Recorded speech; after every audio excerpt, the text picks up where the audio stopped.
The most defining moment for me in Black history was going back to my childhood.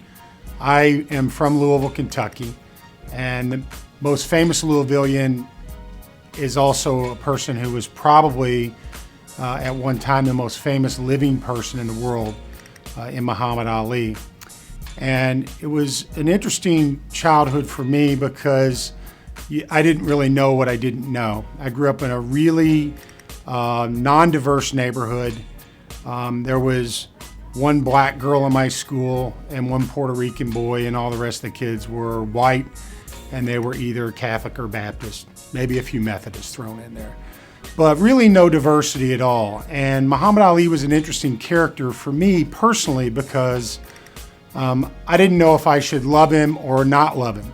Not really because of his race, but because my dad was a Vietnam veteran, and Muhammad Ali was a conscientious objector to the Vietnam War.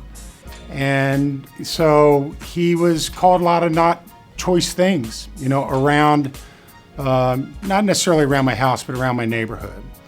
And so I wanted to love him because he was magical in a lot of ways, but I had this sort of internal torn emotion because my dad had gone to Vietnam and Muhammad Ali didn't. I didn't really feel great about him until I was 12 years old.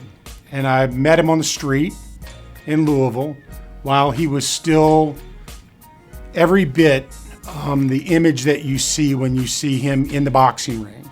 He was still fighting, and he was literally such a gentleman and so kind, and took the time to talk to me and my friend and sign autographs that it really changed my perception about him.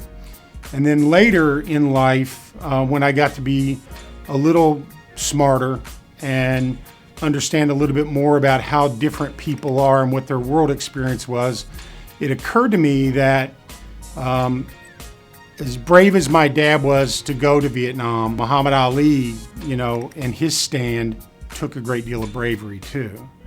And so from my perspective, it always, even to this day, is not lost on me the kind of courage that Muhammad Ali had then, the kind that he's displayed throughout his lifetime. And literally, he's one of my heroes because of that.